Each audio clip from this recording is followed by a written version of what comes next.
Good morning everyone. हम लोग काफ़ी डिले चल रहे हैं, तो धीरे धीरे हम लोग कवर करेंगे। 5 और 6 का देखते हैं आज हम लोग। ठीक है, तो 2 एक दिन में कवर कर लेंगे। तो शुरू करते हैं। आज हम पहले देखेंगे 5 तारीख का। फर्स्ट न्यूज़ क्या है? जीएसटी में रिफॉर्म्स किए गए हैं। क्या किए गए हैं? जीएसटी में सुधार, जिसे क्या बोला जा रहा है? जीएसटी 2.0।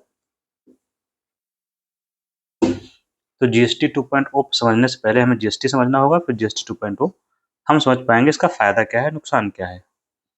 तो पहले हम इसके जो है तो पहले इसके हम जो संवैधानिक प्रावधान है, विधिक प्रावधान है, वो देख लेते हैं। फिर हम जीएसटी को समझते हैं कि अभी क्या किया गया है। तो जो स्टैटिक पोर्शन है इसका,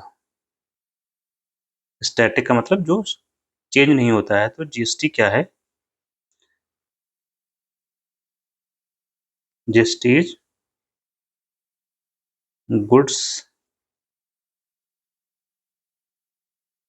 एंड सर्विस टैक्स।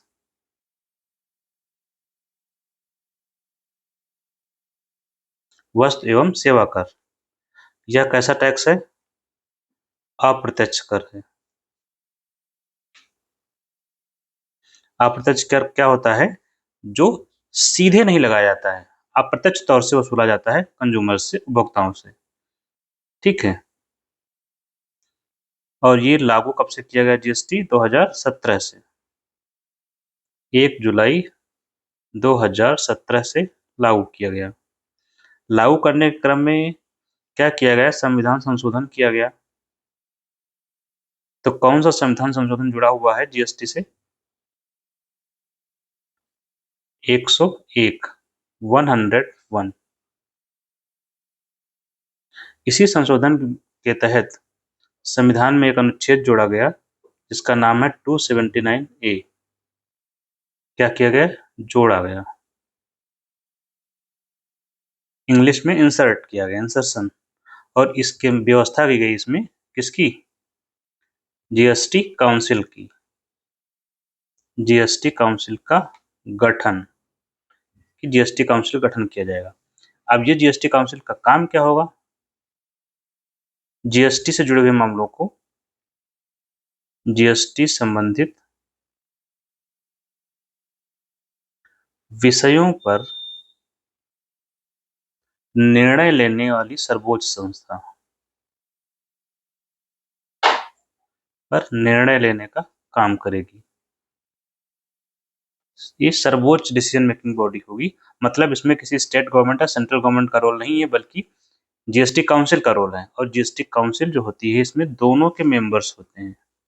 इसकी जब संरचना की बात करेंगे, कौन कौन से लोग इसमें हैं गठन की, तो जीएसटी काउंसिल में एक होता है अध्यक्ष। अध्यक्ष कौन होता है? केंद्रीय वित्त मंत्री, फाइनेंस मिनिस्टर। जैसे इस समय वित्त मंत्री कौन है? निर्मला जी, तो वो इसके अध्यक्ष हैं। और सदस्य सदस्य होते हैं सभी राज्य। सभी राज्य, तो सभी राज्यों के जो फाइनेंस मिनिस्टर होते हैं, वित्त मंत्री, वो उसके मेंबर होते हैं। इस तरह से इनकी संरचना है। और यहाँ जो निर्णय लिए जाते हैं, निर्णय के लिए 75% मत चाहिए। मत निर्णय लेना, किसी मामले पर निर्णय लेना है कि मान लीजिए कि पेट्रोलियम पर टैक्स लगाना है, तो इसके लिए 75% लोगों का सहमत होना आवश्यक है। 75% वोटिंग होना आवश्यक है। अब ये वोटिंग जो होती है, तो मताधिकार कैसे इसमें मिला हुआ है? आपको बेसिक सारी चीजें यहाँ पता होनी चाहिए। बस मताधिकार, मताधिकार को 2 भागों में बांटा हुआ है। एक केंद्र को दे रखा है और इसको राज्य को दे रखा है। केंद्र सरकार का रिप्रेजेंट कौन कर रहा है? वित्त मंत्री। तो इनको मिला हुआ है 1/3 वोटिंग परसेंटेज। 1/3 परसेंटेज लिखने से अच्छा 1/3 मताधिकार। और राज्यों को मिला है 2/3। फिर ये राज्यों में इक्वली डिस्ट्रीब्यूटेड किया गया है। तो राज्य 2/3 और ये 1/3। 1/3 कितना होता है? 33%। ये 66% लगभग।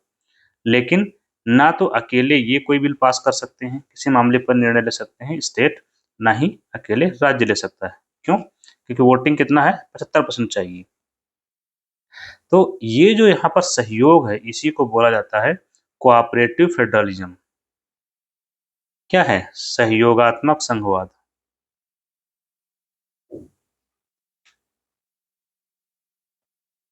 जहाँ राज्य और केंद्र सहयोग करते हैं और विकास करते हैं, आगे बढ़ते हैं। तो ये हो गया आपका जीएसटी के बारे में। और ये जीएसटी जब लागू किया गया, इसमें ये तो स्टैटिक पोर्शन हो गया। दूसरा, जीएसटी के जो प्रकार है यहाँ पर, जीएसटी टैक्स के टाइप्स। टाइप्स में क्या है? देखिए, जीएसटी तो लगता है परसेंटेज, आपको पता है इस समय जो चल रहा है। इसमें लगते हैं 3 तरह से। सीजीएसटी होता है एक, इसको ज़्यादा बेहतर समझने के लिए हम, जैसे कि आपका जीएसटी है, तो इसका एक पोर्शन जाता है केंद्र को, एक जाता है राज्य को। तो जो केंद्र को जाता है उसको लगा देते हैं सी, और सी के आगे लिख दीजिए जीएसटी। सी मतलब सेंट्रल, और जो स्टेट्स को जाता है उसको लिखते हैं एस, जीएसटी। तो ये मिलेगा केंद्र को और ये मिलता है राज्य को। मान लीजिए 18% का टैक्स है, सपोज जीएसटी 18% है, तो 9% इनको मिल जाएगा, 9% राज्य को मिलेगा। ठीक है। एक और कैटेगरी होती है जो इनके बीच की होती है, वो है आईजीएसटी, इंटीग्रेटेड। ये तब लगाया जाता है जब सामान अंतर्राज्यीय परिवहन करता है।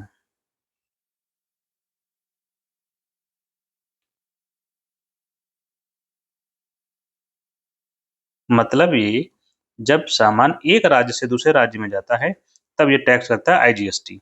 और इसका दर कंप्लीट, जैसे यहाँ पर अगर केस लिया जाए 18% का, तो ये 18% पूरा यहीं पर लग जाएगा, बाद में ये डिस्ट्रीब्यूट होता है।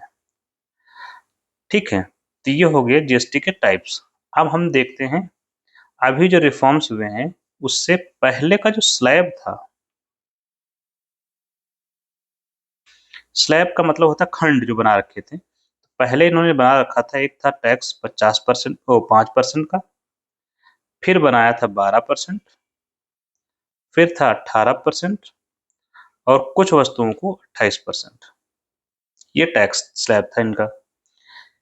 मतलब इसमें वस्तुओं को रखा गया, जैसे कि जो आवश्यक वस्तुएं हैं वो यहाँ रखी गई थी, खाने पीने की वस्तुएं विशेष रूप से। ये जैसे कि आपका शैम्पू वगैरह, ये सब यहाँ पर था। एसी है, फ्रीज है, ये सब यहाँ पर था। महंगी कार है,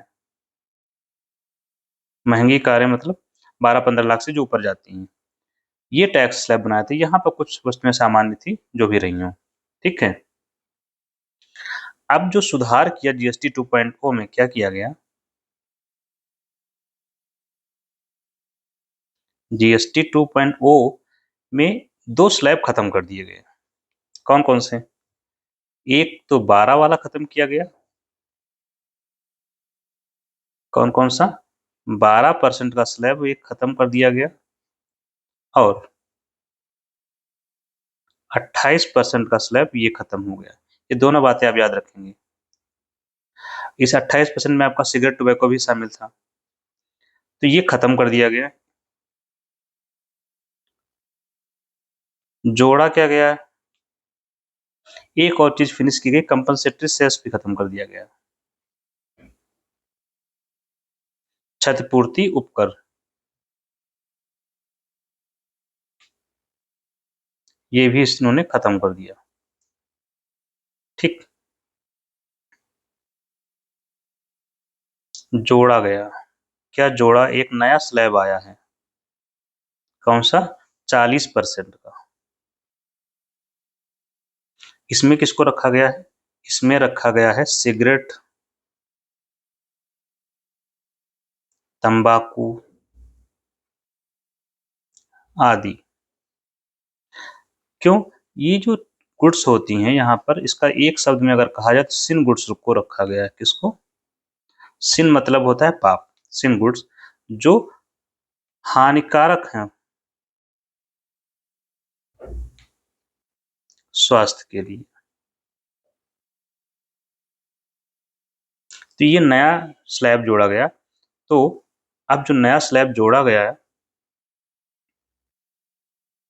ये 40%।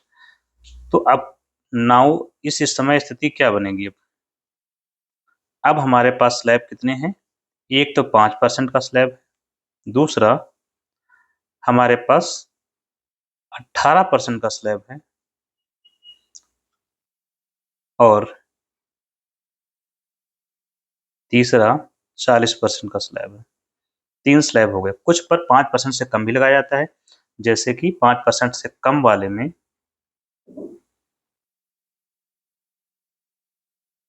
2-3% लगाते हैं, जैसे कि सोना है, गोल्ड, सिल्वर, सोना, चांदी और रत्न। इन पर जो है 5% से कम या 2-3% लगाया जाता है। ठीक है, बाकी सब पर इसमें ये कैटेगरी बनाई गई है। तो अब इसका फायदा क्या होगा? जो वस्तुएं पहले 18% में थी, अभी किया क्या है, रिफॉर्म क्या किया है? तो जो वस्तुएं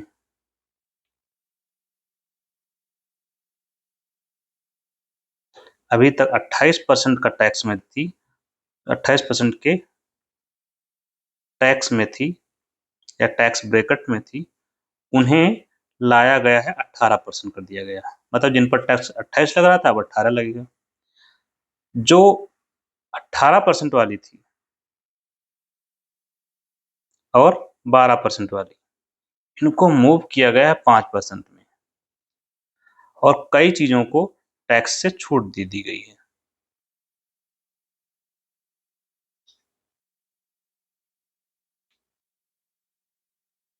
अब मोरल ऑफ द स्टोरी क्या हुआ? इन सब चीजों को एक शब्द में आप व्यक्त करिए कि वस्तुओं पर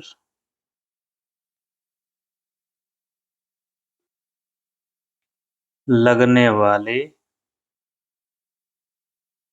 कर, दैट इज जीएसटी, में कमी आई है। आपको कुछ नहीं याद है, आपको यही बात कुल मिलाकर आपको याद रखनी है। जब आप मेंस वगैरह लिख रहे हैं तो वहाँ पर बेसिकली आपके पास क्या होना चाहिए? एक्सप्लेनेशन पावर होगी, तभी आप लिख पाएंगे। ठीक है, टैक्स ब्रैकेट्स याद हो जनरली। तो सब में कम की, जो 28 वाली थी 18 में चली गई, 18 वाली 5 में चली गई, 5 वालों को मुक्त कर दिया गया। ठीक है, अब जब टैक्स में कमी आएगी, 20% की कमी की गई है। ठीक है, तो कमी आने से क्या होगा? वस्तुएं क्या हो जाएंगी? वस्तुओं की कीमत घट गई। मतलब ये हुआ वस्तुएं सस्ती हो जाएंगी। आज का न्यूज़ क्या है? कार की कीमत, जैसे कि यहाँ पर नेक्सॉन है टाटा की, उसमें लगभग 1.5 लाख की कमी हुई है। तो ऐसे ही बहुत सारी कारों में कमी आई है, बहुत से उत्पादों में कमी आएगी, जैसे कि आपका शैम्पू है, टूथब्रश है। ये चूंकि ये इस पर 18% लगता था, तो इसमें नीचे मूव कर दिया गया है 5% पर। तो जो मिडिल क्लास उपयोग करता है, यहाँ पर से जो तात्पर्य है, जो मध्य वर्ग, निम्न वर्ग या आम लोग जिन सामान का उपयोग करते हैं, उनकी कीमतों में कमी आई है। अब जब वस्तुओं की कीमतें कम होंगी, यहाँ समझिएगा, तो लोग खरीद पाएंगे। लोग जो महंगी थी नहीं खरीद पा रहे थे, तो खरीद पाएंगे। अब जब खरीद पाएंगे तो क्या होगा? मांग बढ़ेगी। खरीद पाएंगे तो खरीदारी बढ़ेगी। आराम आराम से लिंक करिए, खरीदारी बढ़ेगी तो मांग बढ़ेगी, और जब मांग बढ़ेगी तो उत्पादन बढ़ेगा। उत्पादन बढ़ेगा तो अर्थव्यवस्था की जीडीपी बढ़ेगी, और जीडीपी बढ़ रहा है, उत्पादन बढ़ रहा है, तो रोजगार भी बढ़ ही रहा है। और ये ग्रोथ, इसको बोलते हैं ना इकोनॉमिक ग्रोथ, तो इकोनॉमिक ग्रोथ को सपोर्ट करेगा। ये जो कदम उठाया गया है वो इकोनॉमिक ग्रोथ को सपोर्ट करेगा। अब इन चीजों को मोदी जी ने एक ही शब्द में बोला है, क्या? डबल डोज ऑफ, न्यूज आपने देखा होगा तो उसमें लिखा होगा double dose of support and growth.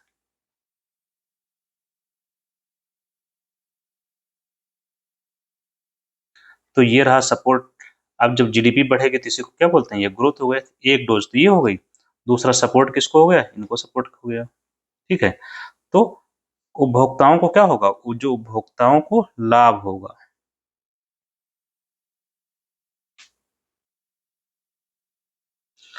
ये तो ये हो गया। अब देखिए एक और चीज अगर आप इसमें जोड़ेंगे तो क्यों उठाया गया कदम, क्यों आवश्यक था?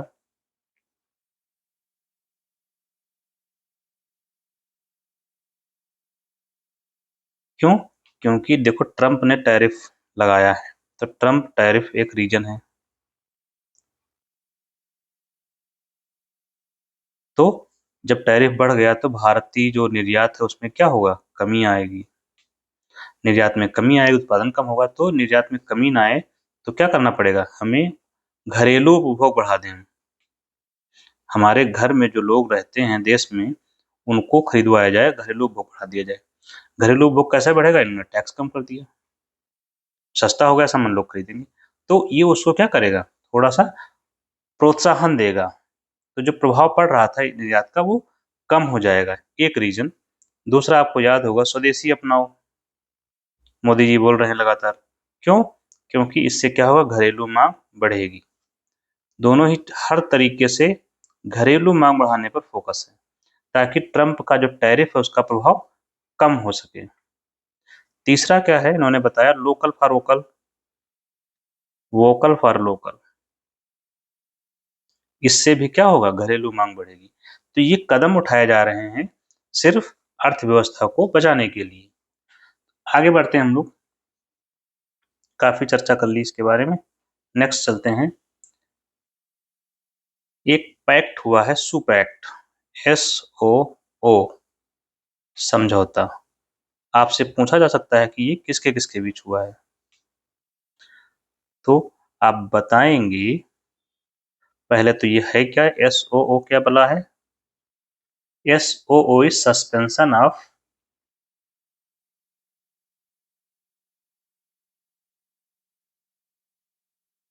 ऑपरेशन एग्रीमेंट है, समझौता है। किसके बीच हुआ है और कहां से जुड़ा हुआ है? ये जुड़ा हुआ है मणिपुर से। कहां से संबंधित है, मणिपुर तनाव, जो इथनिक वायलेंस था, नृजातीय तनाव से, मणिपुर नृजातीय तनाव से संबंधित है।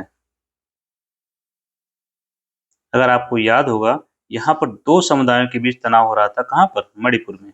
कौन से थे, एक बहुसंख्यक समुदाय है मैती, और दूसरा समुदाय जो था कुकी और जो। ये बहुसंख्य है मणिपुर में। बहुसंख्य मतलब इनकी संख्या ज्यादा है, और ये अल्पसंख्यक है, इनकी संख्या। अल्पसंख्यक का मतलब है संख्या इनकी कम है वहां स्टेट में। तो इनके बीच क्या आप देख रहे हैं, 2-3 सालों से संघर्ष चल रहा है। तो इसी संघर्ष को रोकने के लिए यह समझौता किया गया है, इसका नाम है सस्पेंशन ऑफ ऑपरेशन एग्रीमेंट। किसके बीच होगा, स्वाभाविक सी बात है, जो संघर्ष कर रहे हैं, जो हिंसा में संलग्न ग्रुप है उनके साथ होगा। दूसरा पक्ष कौन होगा, सरकार होगी। सरकार में केंद्र भी होगी, राज्य भी होगी। तो केंद्र सरकार, जब केंद्र सरकार की बात करते हैं तो कोई ना कोई मंत्रालय होगा। तो ये सब आंतरिक सुरक्षा का मामला है, तो ये काम कौन देखता है, गृह मंत्रालय। और मणिपुर सरकार है। और तीसरा पक्ष कुकी जो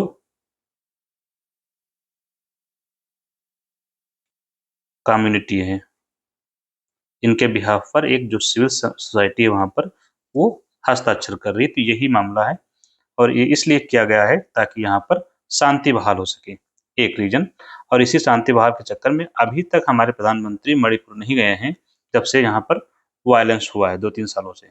तो अभी प्रधानमंत्री जी वहां पर जा रहे हैं मणिपुर में 2-4 दिन में, ठीक है। तो ये समझौता उस दृष्टिकोण से बेहद महत्वपूर्ण है। नेक्स्ट चलते हैं, एक रैंकिंग आई है NIRF, national institutional ranking framework. ये क्या है? National institutional ranking framework. देखिए, कुछ शब्द जो होते हैं वो आपको उसके बारे में बताते हैं कि है क्या ये। नेशनल से समझ में आ रहा है कि राष्ट्रीय स्तर पर है, तो राज्यों के बीच मामला है। इंस्टीट्यूशनल है, संस्थाओं का मामला है, संस्थाओं की रैंकिंग है। अब आपको बस ये पता करना है कौन सी संस्थाओं की रैंकिंग की जा रही है। संस्थाओं की रैंकिंग करने, फ्रेमवर्क का मतलब होता है कुछ रूल्स और रेगुलेशंस। एक फ्रेमवर्क मतलब होता है बहुत सारे सेट ऑफ रूल्स जिसके आधार पर ये डिसाइड करेंगे। तो कौन सी संस्थाओं की रैंकिंग की जा रही है यहाँ पर? ये विश्वविद्यालयों की रैंकिंग की, higher educational institutions, higher educational institutions, institutions जैसे आपके विश्वविद्यालय हैं, IITs हैं, IIM हैं और सरकारी जो हैं वो भी सब शामिल हैं इसमें। रैंकिंग अब की जाएगी तो इसके लिए कुछ पैरामीटर्स बनाए गए होंगे। पैरामीटर का मतलब क्या होता है कि पैमाना क्या है, बेसिस क्या है जिसके आधार पर इनको रैंक दी जाएगी, पहली रैंक, दूसरी रैंक, तीसरी रैंक। तो अब देखिए, यूनिवर्सिटी का मामला है, स्कूलों का मामला है, तो क्या पैरामीटर्स होंगे वहां पर? टीचिंग क्या है, टीचिंग का स्तर क्या है,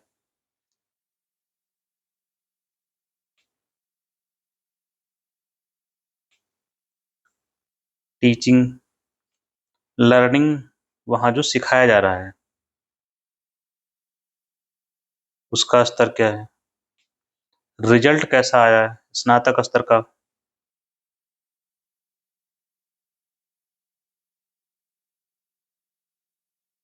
ग्रेजुएशन का परिणाम कैसा, आउटकम कैसा आ रहा है,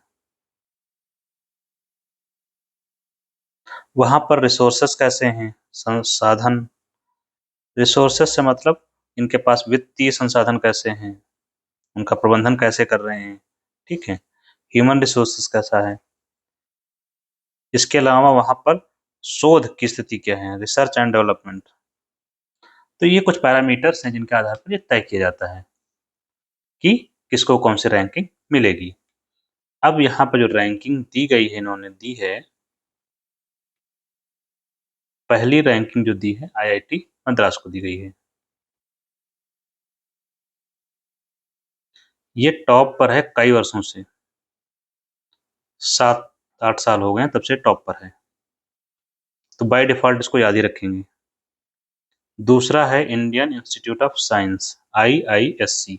ये कहाँ पर है? कभी तो क्वेश्चन इतना ही पूछ लिया जाता है कि है कहाँ पर। यह है कर्नाटक के बेंगलुरु में। तीसरा नंबर आता है IIT बॉम्बे का।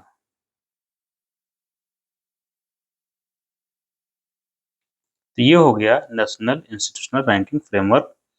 अब देखिए यहाँ पर क्या होगा, इसका जब फायदा क्या है, जब इनको रैंकिंग दी जाती है तो क्या होगा, सभी जो संस्थान हैं, सभी संस्थानों में फायदा क्या है, इसका प्रतिस्पर्धा जन्म ले लेगी। संस्थानों में प्रतिस्पर्धा होगी किस बात की? फर्स्ट रैंक की या उच्च रैंक लाने की उच्च रैंक लाने की कि हम पहले नंबर पर आए, टॉप 10 में शामिल हों। और जब ये लाना होगा, इनके अंदर क्या होगा, प्रेरणा जन्म ले चुकी है, तब ये क्या करेंगे, सुधार करेंगे। और जब सुधार करेंगे तो जो शैक्षिक संस्थाएं हैं वो बेहतर होंगी, तो ये कंपटीशन जन्म देंगी। इस दूसरा फायदा क्या है, जो वहाँ बच्चे पढ़ना चाहते हैं, तो उनके लिए एक अच्छा फ्रेमवर्क मिल जाएगा, भाई कौन सी यूनिवर्सिटी अच्छी है, कहाँ पर लेना है, तो बच्चों के लिए भी ये बेहतर है। दो इसके फायदे हैं जो आपने अभी देखे।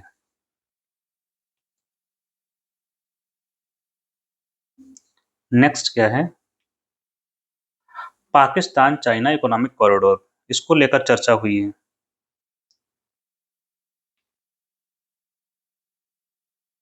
पाकिस्तान चीन आर्थिक गलियारा को लेकर चर्चा क्या हुई है, इनके पीएम या सीएम महोदय गए हुए हैं पाकिस्तान के, तो उसी पर कुछ बातें हुई, समझौता इनका हुआ है। मामला हमारे लिए जरूरी क्यों हो जाता है, क्योंकि चीन का एक इनिशिएटिव है, चीन की नीति है, एक पॉलिसी है जिसका नाम है BRI, मतलब बेल्ट एंड रोड इनिशिएटिव। इस पर खूब सारे क्वेश्चंस पूछे गए हैं, एटलीस्ट आप देखेंगे। बेल्ट एंड रोड इनिशिएटिव, जिसे पहले ओबोर भी बोलते थे, वन बेल्ट वन रोड। इसी के अंतर्गत एक प्रोजेक्ट इन्होंने बनाया है जिसका नाम है CPEC, जिसका फुल फॉर्म क्या होगा, चाइना पाकिस्तान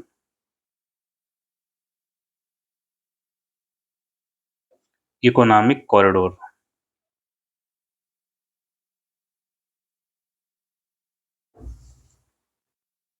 अब आपको ये लोकेशन अगर पता होगी तो बेहतर समझ में आएगा, तो हम इसकी लोकेशन जो है बनाने का प्रयास करते हैं। ये है हमारा J&K, जम्मू एंड कश्मीर। ये आपको पता होगा, ये है LAC, line of actual control, Bharat और चीन के बीच में। ये पोर्शन है अक्साई चीन का। कभी कभी तो क्वेश्चन छोटे मोटे आते हैं कि अक्साई चीन किसका कंट्रोल में है, तो ये चाइना के कंट्रोल में है। यहाँ से एक लाइन खींचिए, ये है LOC, लाइन ऑफ कंट्रोल, जो ये पोर्शन क्या है, POK, पाकिस्तान ऑक्युपाइड कश्मीर। ठीक है, अब इनका जो रास्ता है ये यहीं से गुजरता है, ये ठीक है। ये है कॉरिडोर, का मतलब क्या होता है, गलियारा। ये क्या है, रास्ता, गलियारा। अब ये गलियारा कैसा भी हो, गलियारा तो गलियारा ही होता है, भले ही कंक्रीट का बना हो। तो जैसे नेशनल हाईवे बनते हैं वैसे ही है पूरा मामला। ठीक है, तो ये गुजर रहा है यहाँ से, इसको भारत, POK को भारत अपना हिस्सा मानता है, भारत अपना हिस्सा मानता है और है भी POK को। ठीक है, यही हमारा कंसर्न है यहाँ पर, जो हमें समझने लायक है। CPEC पर वो कई सवाल आए ही हुए हैं अब तक। तो चाइना पाकिस्तान इकोनॉमिक कॉरिडोर एक गलियारा है जो क्या करता है, जो चीन के पश्चिमी भाग को, चीन के दक्षिण पश्चिम को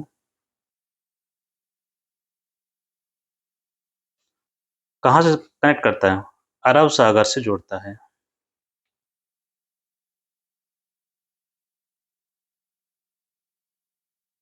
इसलिए चीन के लिए आवश्यक है। इकोनॉमिक कॉरिडोर यहाँ लिखा हुआ है, इसका मतलब क्या है कि कई चीजें यहाँ पर शामिल हैं, केवल राजमार्ग नहीं बनेगा, मतलब हाईवेज होंगी, और उसी के साथ पाइपलाइन बिछाएंगे आराम से। ठीक है, उसी के साथ इनका जो है इंटरनेट कनेक्टिविटी वाला जो होता है वो भी रहेगा। मतलब ये पूरा पैकेज है। इसके चारों ओर जो हाईवे बनेगा, चारों ओर डेवलपमेंट किया जाएगा, आर्थिक गतिविधियों को तेजी देंगे। तो ये हो गया CPEC के बारे में एक बेसिक जानकारी जो अरब सागर में ग्वादर बंदरगाह जो है वहां से जोड़ेगा। चाइना का ग्वादर बंदरगाह किसका है? सिंध में है, पाकिस्तान का, तो वहीं से ये कनेक्ट करता है। ठीक है। भारत की चिंता यहाँ पर क्या है? इनको कुछ भी करना है करें, लेकिन हमको तनाव क्यों दे रहे हैं? यही तनाव है हमारा। भारत, चूंकि यह भारत के हिस्से से गुजर रहा है, ये भारत की चिंता है। भारत के भूभाग से गुजर रहा है, भले ही वो डिस्प्यूटेड है, लेकिन है तो हमारा ही। जब कोई क्षेत्र किसी के भूभाग से गुजरता है, तो इसको बोलते हैं ये टेरिटोरियल इंटीग्रिटी का उल्लंघन है। टेरिटोरियल इंटीग्रिटी मतलब क्षेत्रीय अखंडता, क्षेत्रीय अखंडता का उल्लंघन है। एक समस्या भारत, जब भी मुद्दा होगा आपको यही सब प्रयोग किया जाएगा। चीन जब भी ऐसा कुछ करता है तो भारत के द्वारा यही स्टैंड लिया जाता है। दूसरा, भारत की संप्रभुता का उल्लंघन।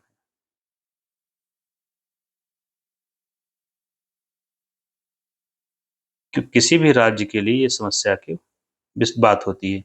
संप्रभुता का मतलब क्या होता है? निर्णय लेने की क्षमता।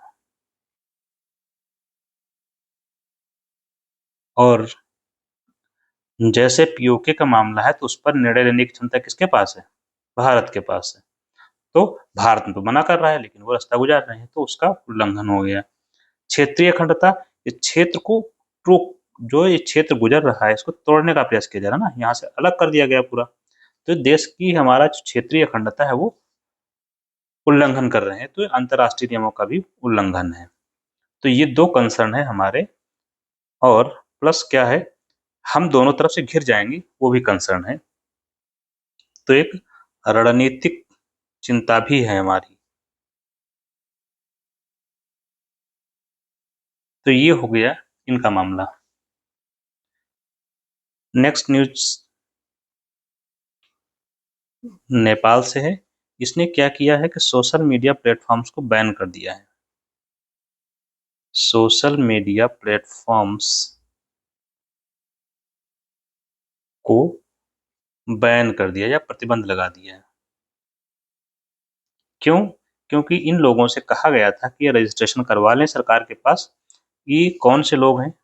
ये हैं जैसे आपका फेसबुक है, ट्विटर है, व्हाट्सअप है, ये सब सोशल मीडिया ऐप्स हैं, प्लेटफॉर्म्स हैं। तो अब नेपाल में लोग यूज नहीं कर पाएंगे, क्योंकि इन लोगों ने सरकार के पास रजिस्ट्रेशन नहीं करवाया है, पंजीकरण नहीं करवाया है।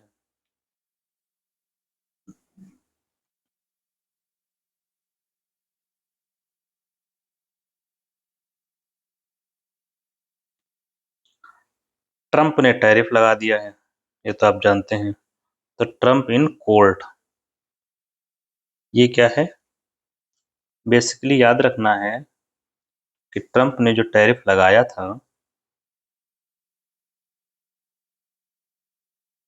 ट्रंप ने जो टैरिफ लगाया है, यहाँ पर टैरिफ लगाया है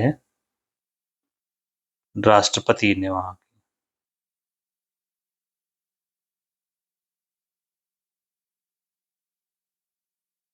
तो इसके लिए इनको पावर कहाँ से मिली? इनको पावर कहाँ से मिलती है?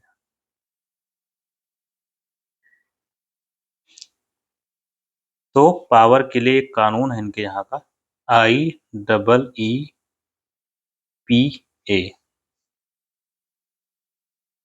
कानून है। इसी के तहत उन्होंने लगाया है। ये क्या है? I for international, international emergency और इकोनॉमिक, यही पावर है इनके, यहाँ से इनको मिलती है। ठीक है। इसी के तहत शक्तियों का प्रयोग करके टैरिफ लगाया गया है।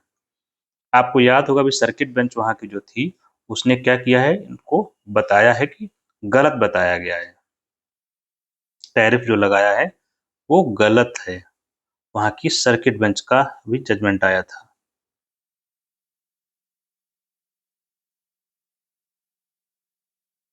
टैरिफ को गलत बताया है।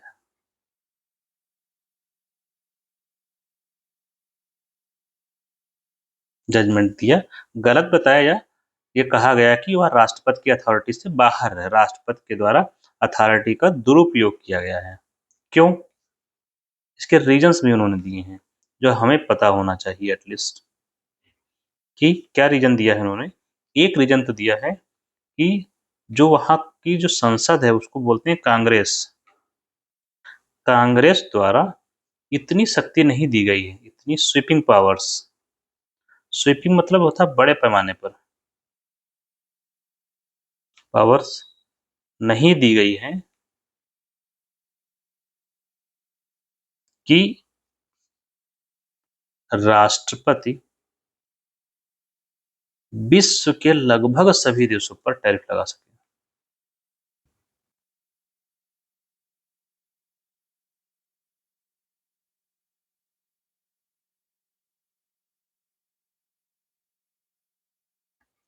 और अमेरिका अकेला पड़ जाए।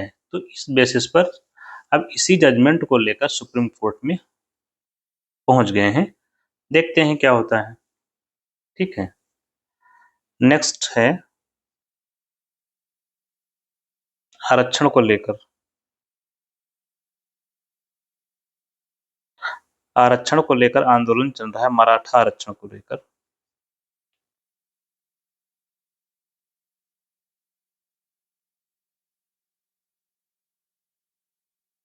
कहाँ चल रहा है? महाराष्ट्र में।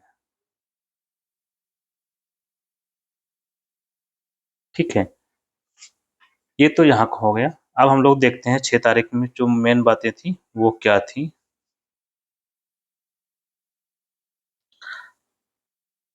नेक्स्ट रीजन जो 6 तारीख में है, यूके के डेप्यूटी पीएम ने, यूके मतलब ब्रिटेन के नहीं की हैं, ब्रिटेन की डेप्यूटी पीएम ने इस्तीफा दे दिया है।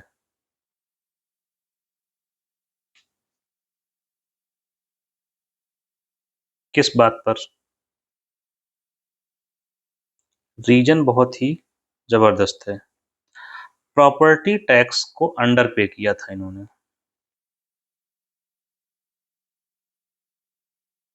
कम दिखाया था, और ये बात पब्लिक में आ गई, सो इस्तीफा। तो ये दिखाता है क्या? ट्रांसपेरेंसी एंड अकाउंटेबिलिटी को शो करता है कि इतने से रीजन के लिए जवाबदेहिता, इन्होंने इस्तीफा दे दिया। क्या भारत में इस स्तर पर राजनीति में है? नहीं है। तो ये एक नजीर है कि भारत का जो राजनीतिक वर्ग है वो उसको फॉलो कर सकता है। दूसरा, हम लोग पढ़ रहे थे कई दिनों से थाईलैंड के पीएम के बारे में। तो सिनवात्रा जी जो थी, पेंटोंग सिनवात्रा, वो बाहर हो गई थी, तो नए पीएम आ चुके हैं वहां पर। क्यों बाहर हो गई थी? क्योंकि वहां पर कंबोडिया से इनका जो डिस्प्यूट हुआ था थाईलैंड का, उसको लेकर जो अंकल इन्होंने बोला था, उसी को लेकर वो संवैधानिक कोर्ट ने उन्हें बाहर का रास्ता दिखा दिया। अब जो नए बने हैं उनका नाम है अनुतिन, मैं इंग्लिश में ही लिख दे रहा हूं भाई, अनुतिन चरणवीराकुल, अनुचित चरणवीराकुल। तो अनुचित करके याद कर लीजिए, बढ़िया रहेगा, ताकि आपको कहीं टिक लगाना पड़े तो याद रहे एटलीस्ट। नेक्स्ट न्यूज क्या है? MEA joins BRICS.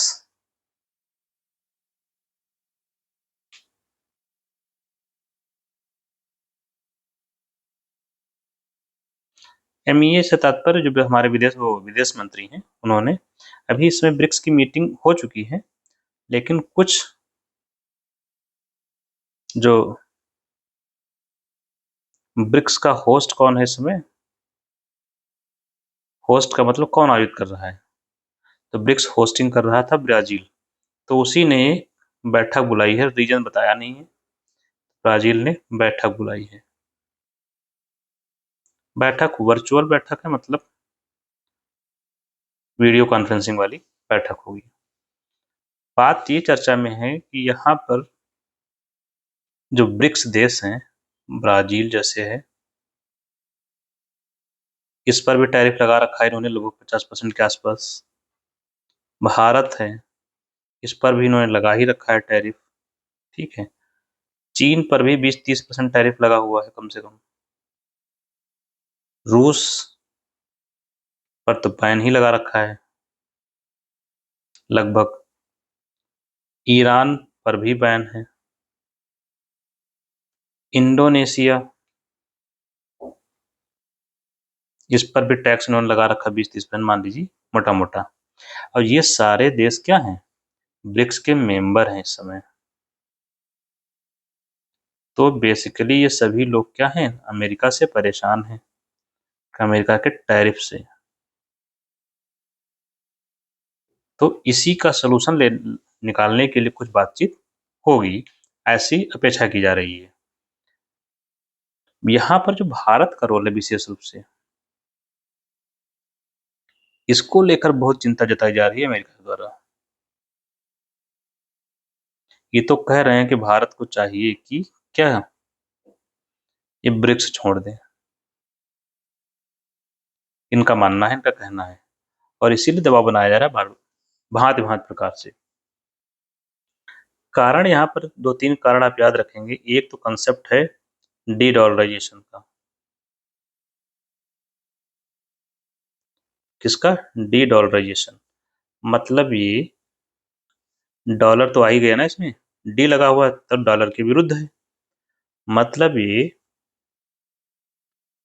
अंतरराष्ट्रीय व्यापार में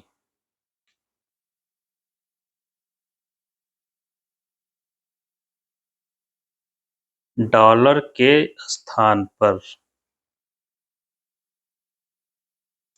घरेलू मुद्रा में व्यापार।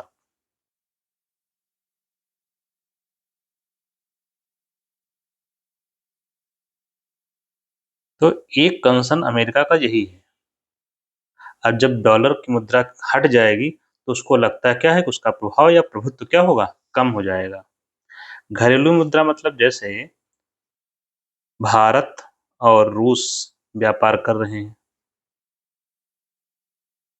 तो हम ये कह सकते हैं कि इनकी मुद्रा रूबल है, हमारी मुद्रा रुपया है, तो ये रूबल हमको दे दें, जब करें हम रुपया उनको दे दें, जो भी अपनी विनिमय दर तय की जाए, तो हमें डॉलर की जरूरत नहीं पड़ेगी। एक ये बड़ा कंसर्न है उसका, इसका अमेरिका का। ठीक है, तो आगे बढ़ते हैं फिर। नेक्स्ट है हायर जुडिशरी।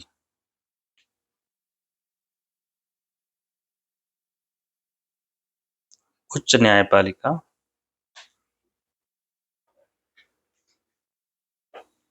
में स्थिति क्या है ट्रांसपेरेंसी को लेकर के।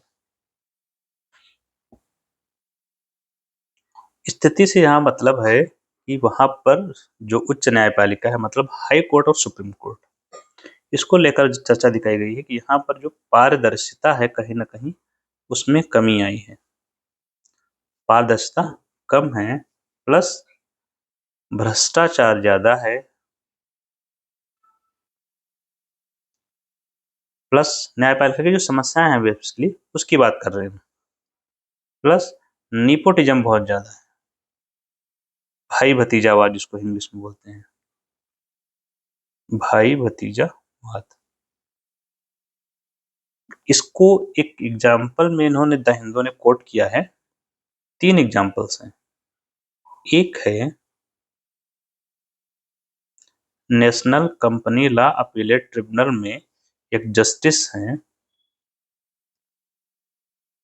जो भी हैं शरद कुमार श्रीवास्तव, उन्होंने अपने जजमेंट में लिखवाया क्या होता है कि जब किसी मामले को कोई जज सुनना नहीं चाहता तो वो जज अपने आप को उस मामले से अलग कर लेता है। इसको बोलते हैं रिक्यूजल इंग्लिश में। ठीक है, तो इन्होंने एक मामले से अपने आप को अलग कर लिया जिसमें इन्होंने लिखवाया, कारण लिखवाया, रिक्यूजल का कारण लिखा अपने आदेश में।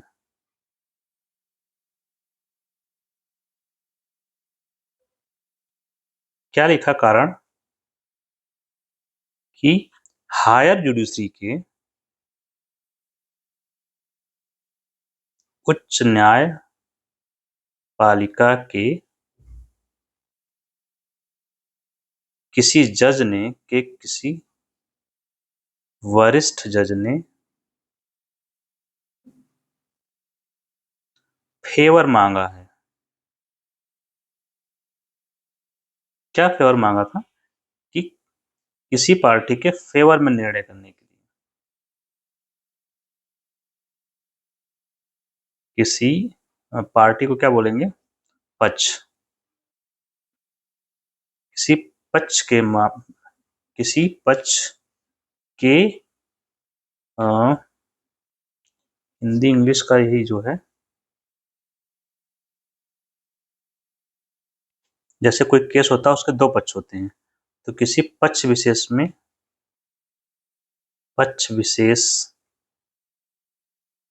के पक्ष में निर्णय देने के लिए। यहाँ पक्ष से तात्पर्य क्या है?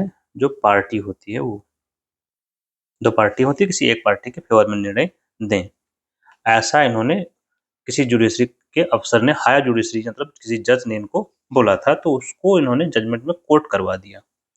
तो ये दो चीजें शो कर रहा है। करप्शन तो दिखा रहा है कि करप्शन तो है, लोग दबाव बनवा के काम करवाते हैं। भ्रष्टाचार। एक और मामला आया है मध्य प्रदेश हाईकोर्ट जज का, नाम नहीं है, आपको सिर्फ जुडिशरी का कोट करना है कि मध्य प्रदेश हाईकोर्ट जज का क्या है। इन्होंने लिखवाया है कि वहां के एक एमएलए ने फोन किया था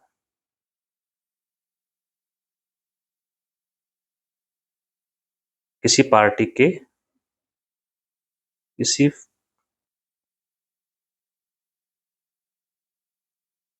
फेवर में निर्णय लेने के लिए, किसी के फेवर में रहा होगा, फेवर में निर्णय के लिए, इसलिए इन्होंने भी उस मामले से अपने आप को अलग कर लिया। हिंदी में जो आता होगा उसको इंग्लिश में बोलते हैं रिक्यूज करना या रिक्यूजल। मामले से अपने आप को अलग कर लिया कि हम नहीं सुनेंगे इसको।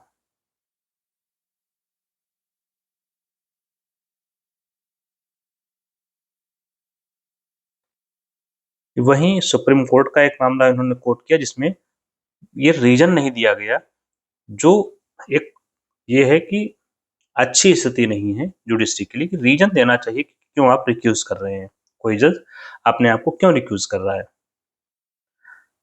अब हम लोग लास्ट में चर्चा करते हैं, एक पॉइंट है हमारा, जो भी है पॉइंट नंबर 5 बना देता हूँ। इंडो चाइना बॉर्डर को लेकर के आया हुआ है। भारत चीन सीमा क्या है? इसमें भारत और चीन के बीच की जो सीमा है,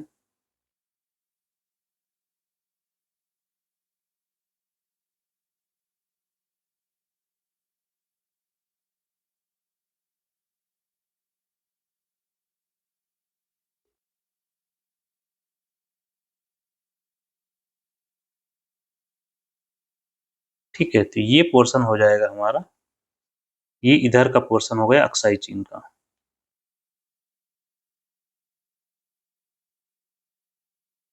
यहाँ पर जो है ये है मैकमोहन रेखा। कभी कभी आपसे पूछा जाता है कि मैकमोहन रेखा है कहाँ पर, और यहीं पर है एक तवांग, जिसको काफी डिस्प्यूट रहता है, तवांग, जिस पर चीन अपना दावा करता है। चीन यहाँ पर मैप से ही समझ लेते हैं पूरा विवाद क्या है। अब ये ईस्ट में है और ये है वेस्ट में, तो इसको बोला जाता है वेस्टर्न सेक्टर। पश्चिमी सेक्टर, और ये वाला जो पोर्शन है हमारा, इसको बोलते हैं पूर्वी क्षेत्र, ईस्टर्न सेक्टर। बीच में जो बचा ये मध्य क्षेत्र बोला जाता है। यहाँ पर विवाद लगभग ना के बराबर है, ठीक है। बीच में नेपाल भी है, याद रखेंगे, ठीक है। तो यहाँ थोड़ा बहुत है जो विवाद लगभग चीन के साथ हमारा नहीं है, विवाद इन्हीं दो क्षेत्रों में है। यहाँ पर पश्चिमी क्षेत्र का जब हम देखते हैं तो ये जो लाइन है उस लाइन को क्या बोलते हैं, LAC। कभी कभी पूछा जाता है LAC किसके मध्य है, भारत और चाइना के बीच में है। LAC का फुल फॉर्म भी कभी कभी पूछ ही लेते हैं छोटे छोटे एग्जाम्स में, लाइन ऑफ एक्चुअल कंट्रोल।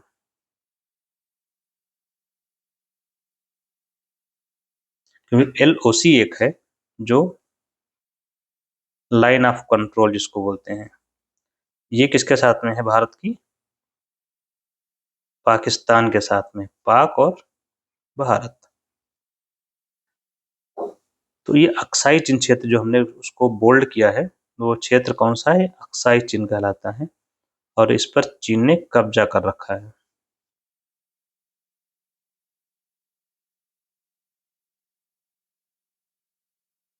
ये क्षेत्र काफी ऊंचा क्षेत्र है। आजादी के बाद हम लोग वहां पहुंचे नहीं, काफी ऊंचाई पर है। तो वहां पर क्या है, तापमान अत्यधिक लो होता है। तो बेसिकली यहाँ पर क्या है, डेजर्ट है, पूरा मरुस्थलीय क्षेत्र है, वर्षा होती नहीं है, मरुस्थलीय क्षेत्र है। तो ये डिस्प्यूट है। और दूसरा यहाँ पर मैकमोहन रेखा है। ये जो रेखा है इसको लेकर के क्या है, 1914 में एक समझौता हुआ था जिसे बोलते हैं शिमला समझौता। हुआ किसके बीच था, ब्रिटिश सरकार हमारी तरफ से थी, भारत की ओर से, और उधर से था तिब्बत की जो ऑटोनॉमस गवर्नमेंट जो भी रही हो, इसके मध्य समझौता हुआ था। और इसी आधार पर तय हुई थी, मिस्टर मैकमोहन के द्वारा रेखा तय की गई थी, जिसको बोलते हैं मैकमोहन रेखा, जो भारत और चीन के बीच सीमा का निर्धारण करती है। इसी में जब 1962 वार हुआ हमारा चीन के साथ में, तो इसने दोनों ही जगहों पर हमला किया था।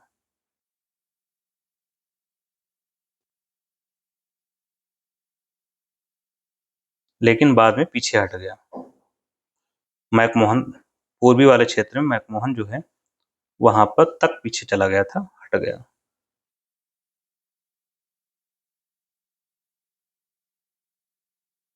ठीक है, ये 1962 के वार की स्थिति थी। और यहाँ पर जो हम अरुणाचल प्रदेश की मैकमोहन रेखा जो बोलते हैं, जो हमारा इस समय अरुणाचल प्रदेश है, इसको पहले बोलते थे नेफा, नॉर्थ ईस्ट फ्रंटियर एजेंसी।